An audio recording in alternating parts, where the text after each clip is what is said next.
Magandang araw mga ka-MQ! Nahuli rin ba ng hipat ang inyong mga puso? Naging usap-usapan sa social media ang nakakakilig na tagpo ni Hipon at Patrick sa programang Wowowin noong nakaraang buwan. Ikaw ba naman girl ang balikan ng isang napakagwapong binata at dalhan ng flowers at chocolates? Hindi ka ba kikiligin?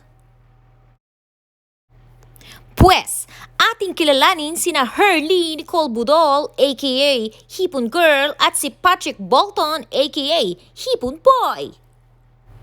Noong May 25, 2019 ay isa nga sa mga naging contestant ng Wowowin si Herlyn. At sa pakikipag-usap niya kay Willie ay nabanggit niyang hipon ang tawag sa kanya ng karamihan, lalo na sa mga beauty pageant na kanyang nasalihan. Hindi naman daw ako agad, hindi naman maganda yung sagot ko, pero bakit ako nanalo? Tapos parang binansagan nila ko hipon naman niya, bakit nanalo yung mga ganyan? Naikwento niya ring bata pa lamang siya ay hiwalay na ang kanyang mga magulang kung kaya't nasa pangangalaga siya ng kanyang lolo at lola na kung tawagin niyang nanay at tatay. Naghanap din naman ako ng mama. Ay naku, siyempre hindi ako lumaking may mama. Dahil sa sitwasyon ng buhay, lumaki siyang isang independent woman. Pumasok siya ng iba't ibang trabaho at isa na nga dito ang pagiging front desk staff ng Mayor's Office sa Angono Rizal, kung saan lahat daw ng kanyang kinikita ay iniipon niya para lang makapagtapos siya sa pag-aaral. Dahil sa lakas ng karisma ni Herlyn, ay maraming natuwa sa kanya na umabot pa nga ng milyong-milyong views sa Facebook at YouTube. At kalaunan, ang ating si Hipon Girl ay naging co-host na ng programa. Oh, mga kaskwami, anong sa inyo? Bumuhos ang pagpapala kay Herlyn dahil na rin sa kanyang pakwelang mga banat at iba't ibang talentong ipinakita sa mga manonood.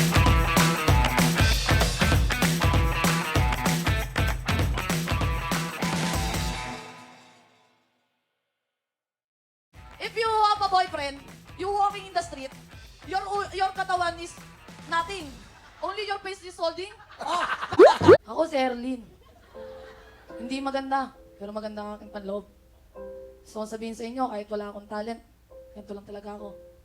So, ipakita sa mundo na kahit wala akong talent, makapal lang ang mukha ko. Ayun, narito ako. Nagpapangiti sa mga mukha nyo. If my boyfriend's walking, I have a, supot, that's called holding hands, not face hands. Sino mo sabi tatanggalin ka? Sabi nila. Ikaw.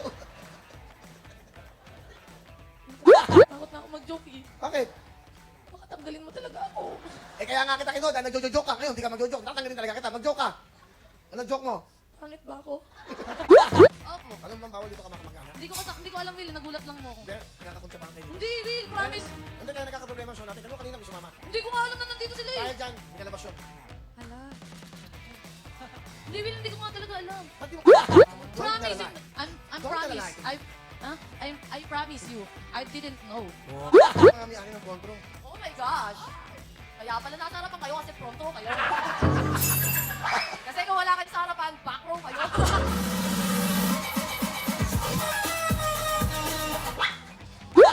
One, two, three, go. Siyempre, laganda yung mga... Without ND. It's accent. Know that? If you don't, okay. Don't mind it. O close naman talaga, nagpasalamat siya sa may-ari. Nagpasalamat ka sa mga tao yan dito. Last day mo na ngayon. Buti sinabi mo. Iyak na! Ayaw ko magsawawa, Will. Bakit? Masaya. Will, kaya ko nung pagsabayin eh. Dati ka nung nag-waitress ako. Diretso pasok ako, doon ako natutulog eh. Tapos pag-isip ko, uwian na. Kaya naman ang ating si Hipon Girl, bumuhos din ang luha sa labis na tuwa sa kanyang natanggap na sorpresa mula kay Willie. Narito, panoorin ninyo. Salamat po. Ninagan niyo po yung buhay ko. Ako masabi niyo po, sobrang hirap ng buhay ko dati. Ngayon, di ko kalaya mapupunta ako dito na bago buhay ko. Pagpunta ka pa lang dito, yung paggawa ko pa lang kanta. Sobrang blessing na sa akin, Manuel. Naniniwala ko may Panginoon talaga. Sobrang thank you po talaga. Dati, nag-extra ako. Itsura ko. Dun sa may pinag-extrahan ko, blurred ako. Ngayon, nakatutok na sa akin yung camera.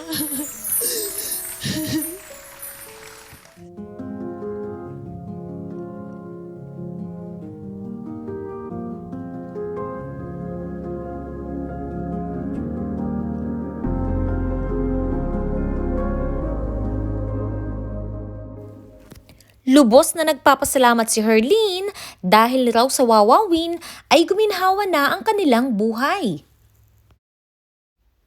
Atin namang kilalanin ang nagpakilig sa puso ni Hipon Girl na si Patrick Bolton na isang US Navy.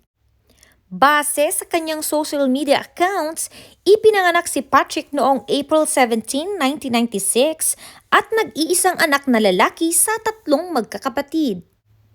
Tubong Cavite ang ina ni Patrick na isa ring Pinay na nagngangalang Emma. Habang isa ring dating US Navy officer, ang kanyang Amerikanong ama na si Patrick na nidestino sa Subic Bay. So, like father, like son. Ganun! Taong 2010-2011, nag-aral siya sa Grapevine High School pero nagtapos sa Florida State University noong taong 2014. Naging miyembro din siya ng The Miami Springs Senior High School 2014 Hall of Fame na kung saan siya ay naging Miami Herald Silver Knight nominee and athletics. O, saan ka pa, Herlene? Nirang din siyang the first team All-County for Golf and Mathematics of Fame.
Sa kasalukuyan ay isa siyang US Navy officer simula noong Mayo taong 2018.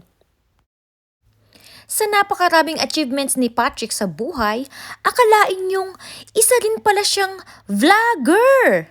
Ikaw na, Patrick! Mayroon lamang naman siyang 93,000 na subscribers. Base sa kanyang mga videos ay makikitang family-oriented itong si Patrick.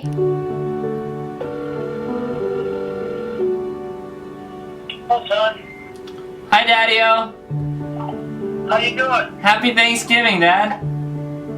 Hey, happy Thanksgiving to you too, son. I wanted to say thanks, Daddy, for always being there for me, supporting me in everything I do, and making me the best man I can be. I appreciate it. You're welcome, son. Your mother is right behind me.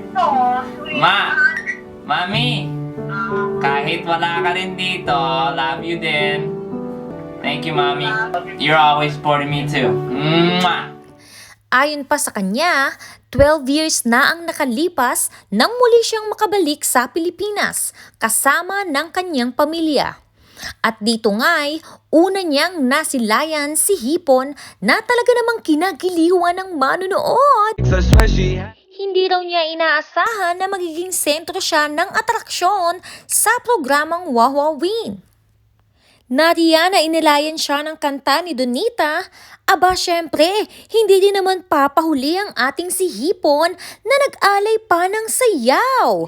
Panoorin natin. Pogi, I will sing for you.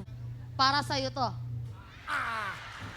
Go! Ikaw pa naman ang aking crush, crush, crush. Ikaw pa naman ang aking type, type, type. Ikaw pa naman ang aking love, love, love. Balik na dyan, ikman ako. Pagkatapos ng kanilang unang pagkikita, aba si Patrick, bumalik! At ang kanyang pagbabalik, talaga nga namang nag-iwan ng marka sa mga manonood. Sino naman ang hindi makakalimot sa napakakilig moments na ito ng dalawa? Ayon pa sa mga fans ni Patrick at ni Herlene, wala raw silang sawang panoorin at balik-balikan ang kanilang kilig moments na talaga namang hanggang ngayon ay patok pa rin sa mga manonood. Kasi I had to give something to Hipon, so I took some time off. Oh, thank you, Patrick. Uwi ka na. I am away now. So,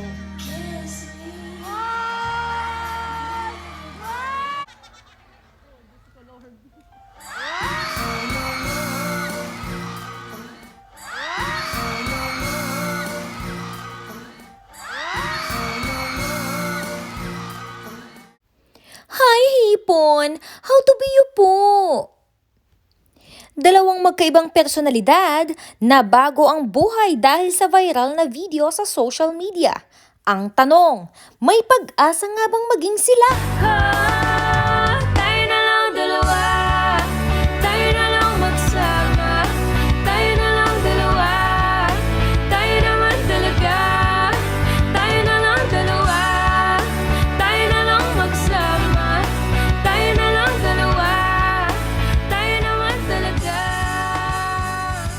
O siya mga ka-MQ, mga kahipon, mga kaskwami, hanggang dito na lamang ang inyong chikadorang hipon. Paalam! So the